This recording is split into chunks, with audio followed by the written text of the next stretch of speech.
Hi friends, welcome to my channel. అసలు నిజాలు తెలుసుకుని సీతాకాంత్కి భార్యగా దగ్గరైన రామలక్ష్మి. మరి ఇదంతా ఎలా జరగబోతుందో తెలుసుకోవాలనుకుంటే వీడియోని చివరి వరకు మిస్ కాకుండా చూసేయండి. ఇక రామలక్ష్మి అయితే చదువుకుంటూనే ఆలోచిస్తూ ఉంటుంది. రామలక్ష్మిని ఆలోచన నుంచి బయటపడేయాలి అనుకున్న సీతాకాంత్ అయితే రామలక్ష్మికి రూమ్ నీట్గా ఉండాలి అంటూ క్లాస్ పీక్తాడు. రూము గబగబా సర్దేసరికి రామలక్ష్మికి కాఫీ తీసుకొస్తాడు. ఏంటి సార్, ఇప్పుడే గట్టిగా అరిచి రూమ్ అంతా క్లీన్ చేసి నడుములు పడిపోయేలా చేశారు, ఇప్పుడు చూస్తే కాఫీ తీసుకొచ్చారు, ఏంటి సార్ ఇదంతా? మిమ్మల్ని అర్థం చేసుకోవడం చాలా కష్టంగా ఉంది అని చెప్పేసి అంటూ ఉంటుంది. రామలక్ష్మి, నిన్ను చదువుకోమన్నాను, నేను అన్ని విషయాలు మర్చిపోమని చెప్పాను, కానీ నువ్వు చదువుకోకుండా ఆలోచిస్తున్నావు. నీ ఆలోచనలన్నీ కూడా మార్చి నిన్ను పనిలో పెడితే నువ్వు అన్నీ మర్చిపోతావని చెప్పేసి రూమ్ క్లీన్ చేయమని చెప్పాను. రూమ్ క్లీన్ చేసినంతసేపు నువ్వు ఇక అన్నీ మర్చిపోయి ఆ పని మీదే ధ్యాస పెట్టావు. అందుకని నీ ధ్యాసను మళ్లించడానికి ఇదంతా చేశాను. ఇప్పుడు నీ మైండ్ ఫ్రెష్ అవ్వడానికి నేను నీకు కాఫీ తీసుకొచ్చాను. కాఫీ అయితే బాగానే కలిపాను, భయపడవలసిన పని లేదు అంటూ ఇందులో కాఫీ తాగుతా. రామలక్ష్మి, నువ్వు భయపడవలసిన పని లేదు. ఎట్టి పరిస్థితిలోని కూడా వేరే ఆలోచన రాకూడదు. నువ్వు కోరుకున్నది కలెక్టర్ కావాలన్నది. నువ్వు కలెక్టర్ కావడానికి చాలా కష్టపడ్డావు. ఇక సివిల్స్ ఒకటి రాస్తావంటే నీవు అనుకున్న కళ నెరవేరిపోతుంది. నీ కళని నెరవేర్చుకోవడానికి కష్టపడు. నీ కళ కోసం పరుగులు పెట్టు. నీ కళని నెరవేర్చుకుని నువ్వేంటో ప్రూవ్ చేసుకో. అప్పుడు ఏదైనా సరే నీ కాళ్ళ దగ్గరికి వస్తుంది. కళ కోసం పరుగులు పెట్టాలి. మనం ఎంచుకున్న గోల్ కోసం మనం ఎప్పుడూ కూడా ముందుండాలి. అది మాత్రమే ఆలోచించాలి. భవిష్యత్తుకి బాట వేసుకున్న రోజు మన జీవితం ఏంటో కాలమే నిర్ణయిస్తుంది. మన సమస్యలన్నిటినీ కాలమే తరిమి కొట్టి మంచి భవిష్యత్తుని మనకి కాలం ఇస్తుంది. అందుకని ముందు దాని గురించి ఆలోచించి, జరిగిన వాటి గురించి ఆలోచించకుండా నువ్వు నీ ప్రయత్నం మొదలు పెడితే ఇక ఎప్పుడూ కూడా నీకు ఓటమి అనేది ఉండదు అని చెప్పేసి ఇక సీతాకాంత్ అయితే ఎంతగానో రామలక్ష్మికి నచ్చ చెప్పి రామలక్ష్మి మైండ్ని డైవర్ట్ చేస్తాడు. రామలక్ష్మి కూడా సీతాకాంత్ మాటలు విని మైండ్ని డైవర్ట్ చేసుకుని చదువు మీద ఫుల్గా ధ్యాస పెడుతుంది. రామలక్ష్మి ధ్యాసని పాడు చేసి రామలక్ష్మిని పక్కదోవ పట్టించి ఎలా అయినా సరే రామలక్ష్మికి పెళ్లి కాలేదని తన నోటి వెంటే బయట పెట్టించాలని శ్రీలత చాలా ప్రయత్నాలు చేస్తుంది. కానీ సీతాకాంత్ చెప్పిన మాటలు గుర్తుకు రావడం, మళ్ళీ చదువు మీదకి తన ధ్యాస మళ్ళడం జరుగుతుంది. అలా సివిల్స్కి అయితే ప్రిపేర్ అవుతూ ఉంటుంది రామలక్ష్మి. రామలక్ష్మి సివిల్స్కి ప్రిపేర్ అవుతూనే ఇక బాగా సీతాకాంత్ మనసుని అర్థం చేసుకుంటుంది. సీతాకాంత్ తన మీద చూపించే కేరింగ్ని చూసి ఇక రామలక్ష్మి చాలా సంతోషపడుతుంది. నేను అజయ్ ఎందుకు దూరమయ్యాడని అనుకున్నాను, కానీ సీతాకాంత్ గారి లాంటి ఒక మంచి వ్యక్తిని నా పక్కన ఉంచడానికి అజయ్ నాకు దూరమయ్యాడేమో, అందుకే ఆ భగవంతుడు అజయ్ని నాకు దూరం చేశాడేమో అన్న ఆలోచన ఇక రామలక్ష్మిలో మొదలవుతుంది. ఒకరోజు రామలక్ష్మి తల్లి అయితే రామలక్ష్మిని కలవడానికి అయితే వస్తుంది. ఇక వాళ్ళిద్దరూ గుడిలో అయితే కలుసుకుంటారు. ఏంటమ్మా, ఇంకా నువ్వు ఏం చేయాలనుకుంటున్నావు? మాకు మనవన్నో మనవరాలనో ఇవ్వాలి అనుకోవడం లేదా? లేదమ్మా, ప్రస్తుతం చదువుకుంటున్నాను. నేను చదువు మీద ధ్యాస పెట్టాను. ఏం మాట్లాడుతున్నావు? అవును, నీకు తెలుసు కదా, నేను కలెక్టర్ అవ్వాలని అనుకున్నాను. నా కళ గురించి ఆయనకు తెలుసు కదా. ఆయన సివిల్స్కి సంబంధించిన బుక్స్ అన్నీ తీసుకొచ్చారు. ఆయనే దగ్గరుండి నన్ను చదివిస్తున్నారు. ఆయన నా కళ కోసం ఆయన పరుగులు పెడుతున్నారు. ఆయన మోటివేట్ చేయబట్టే నేను ఈరోజు మళ్ళీ నా కళ కోసం నేను ముందడుగు వేశాను. నిజంగా ఆయన చాలా గ్రేటు. నిజంగా ఇలా ఆయన నన్ను చదివిస్తారని నేను కలలో కూడా ఊహించలేదు. నిజమే అమ్మ, నీ భర్తగా ఆయన నీకు దొరకడం నీ అదృష్టం. నిజంగా అలాంటి భర్త ఎవరికి దొరుకుతాడు? ఈ రోజుల్లో భార్యని ఎవరు చదివించాలి అనుకుంటారు? భార్య చదువుకోవాలని ఎవరు కోరుకుంటారు? తనకంటూ ఎంతో సంపాదన ఉంది, వాళ్లకు ఎలాంటి లోటు లేదు.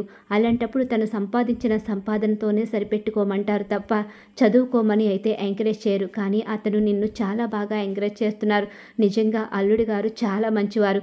అలాంటి భర్తని ఎప్పటికీ వదులుకోకు. ఏవేవో కారణాలు చెప్పి ఏదో మనసులో పెట్టుకుని బాధపడుతూ అతన్ని దూరం చేసుకుంటే దేవుడి లాంటి భర్తని దూరం చేసుకుని జీవితంలో బాధలు తప్ప ఇంకేమీ మిగలవు. మీ నాన్నను పెళ్లి చేసుకుని ఎన్నో అవమానాలు బాధలు పడ్డాను. ఆయన ఎప్పుడూ కూడా నన్ను జీవితంలో ప్రశాంతంగా ఉండనివ్వలేదు. అది నువ్వు చూస్తూనే ఉన్నావు. కానీ బంగారం లాంటి భర్త నీకు దొరికాడు. జీవితాన్ని పాడు చేసుకోకమ్మా అని చెప్పేసి ఇక చెప్తూ భార్యాభర్తల బంధం గురించి, అలాగే బంధాల గురించి, సీతాకాంత్ మంచితనం గురించి అలా వివరంగా చెప్తూ ఉంటుంది. సీతాకాంత్ తన జీవితంలో ఎప్పుడూ ఉండేలా చూసుకోమని, అతని చెయ్యి వదలొద్దని చాలా గొప్పగా వివరించి చెప్తుంది. సీతాకాంత్ ఎంత గొప్పవాడో ఇంకా తల్లి మాటల్లో బాగా అర్థం చేసుకుంటుంది. అలా అర్థం చేసుకునేసరికి ఈలోగా అక్కడికి స్వామీజీ వస్తాడు. ఏంటి మీ అమ్మ నోటి వెంట ఇలాంటి మాటలు వచ్చాయేంటి? మా మధ్య బంధమే లేదని అనుకుంటున్నావా? బంధం లేకపోవడం ఏంటమ్మా? మీ మధ్య బంధం ఉంది కాబట్టే ఆ భగవంతుడు మీ ఇద్దరిని భార్యాభర్తల నాటకం ఆడించి ఆ ఇంటికి నిన్ను చేర్చాడు.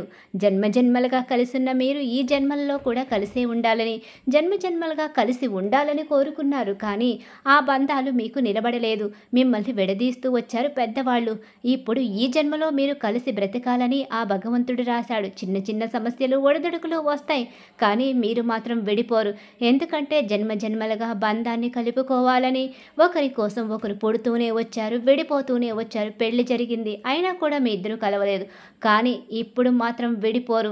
ఎన్ని సమస్యలు వచ్చినా సీతాకాంత్ని చెయ్యి వదలడు.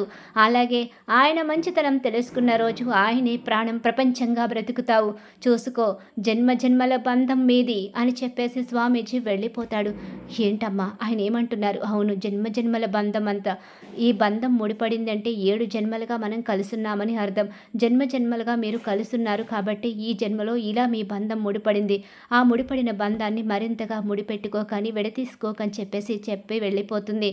ఇక అలాగే రామలక్ష్మి ఇంటికి వెళ్ళిపోయి జన్మజన్మల బంధం గురించి ఆలోచిస్తూ ఉంటుంది. గత జన్మ తన కళ్ళ ముందుకి వస్తున్నట్టుగా తన మనసుకి అనిపిస్తుంది. తన మనసుకి సీతాకాంత్ తన భర్తని, వాళ్ళిద్దరూ కలిసి మాట్లాడుకున్నారని, ఒకరి కోసం ఒకరు బ్రతకాలని, సీతాకాంత్ చనిపోయినట్టుగా, అలాగే సీతాకాంత్ కోసం ఇక తను మరణించినట్టుగా, ఇక తనకి ఆల్రెడీ గత జన్మ తన మనసులోకి వచ్చేస్తుంది. తనని గత జన్మలో ఉన్న జ్ఞాపకాలు, అలాగే మనసు లోతుల్లో ఉన్న ప్రేమని తట్టి లేపుతాయి. అవి తట్టి లేపడంతో సీతాకాంత్ జీవితంలోకి తను ఎందుకు వచ్చిందో అర్థం చేసుకుంటుంది. వాళ్ళ బంధం ఎందుకు ముడిపడిందో రామకి, సీతకి అర్థమైపోతుంది. ఇక రామలక్ష్మి పూర్తిగా సీతాకాంత్ని అర్థం చేసుకుంటుంది. బంధాన్ని ముడివేసుకోవాలని నిర్ణయించుకుంది. సీతాకాంత్ని నిజంగానే గుడికి తీసుకుని వెళ్ళి తల ఉంచి తాళి కట్టించుకుంటుంది. సీతాకాంత్ కూడా మనస్ఫూర్తిగా ఇష్టపూర్వకంగానే ఇక రామలక్ష్మి మెడలో తాళి అయితే కట్టేస్తాడు. అలా తాళి కట్టి ఇక అందరికీ భార్యాభర్తలుగా పరిచయమైన వాళ్ళు ఈ పెళ్లి గురించి ఎవరికి చెప్పనవసరం లేదని, మనిద్దరం నిజమైన భార్యాభర్తలమని ఇక అందరికీ తెలిసేలా చేయాలని చెప్పి నిర్ణయించుకుని భార్యాభర్తలుగా బంధాన్ని ఏర్పరచుకుంటారు. అలా భార్యాభర్తలుగా ఇద్దరు కూడా ఒకటైపోతారు. భార్యాభర్తలుగా వాళ్ళ బంధం బలపడుతుంది. ఇద్దరి మధ్య ప్రేమ మొదలవుతుంది. ఇద్దరు ఒకరి కోసం ఒకరు బ్రతకాలి అనుకుంటారు. ఒడిదుడుకులు వచ్చినా చెయ్యి వదలకూడదని, జన్మజన్మలుగా విడిపోతూ వచ్చిన మనం ఈ జన్మలో మాత్రం ఎప్పటికీ కలిసి ఉండాలని చెప్పేసి నిర్ణయించుకుంటారు. అలా భార్యాభర్తలుగా వాళ్ళ బంధం ముడిపడ్డం, ఇద్దరు సంతోషంగా గడపడం చూసి ఇక వాళ్ళిద్దరి మధ్య అసలు పెళ్ళే లేదని అనుకుంటున్న శ్రీలతకు మాత్రం పెద్ద షాక్ అయితే ఎదురవుతుంది. శ్రీలత మాత్రం ఇక నిరూపించలేక నీరసపడుతుంది. మరి రాబోయే కథలో ఖచ్చితంగా ఇలా అయితే జరగబోతుంది. రామలక్ష్మి సీతాకాంత్ కలవ అని చెప్పేసి ఎవరైతే కోరుకుంటున్నారో వాళ్ళు మా వీడియోని తప్పకుండా లైక్ చేయండి. ఎటో వెళ్ళిపోయింది మనసు సీరియల్ అప్కమింగ్ ఎపిసోడ్స్ టీవీలో కన్నా ముందుగా చూడాలి అనుకుంటే మా ఛానల్ని ఇప్పుడే సబ్స్క్రైబ్ చేసుకు పక్కన ఉన్న గంట సింబల్ ఆల్ మీద క్లిక్ చేయండి.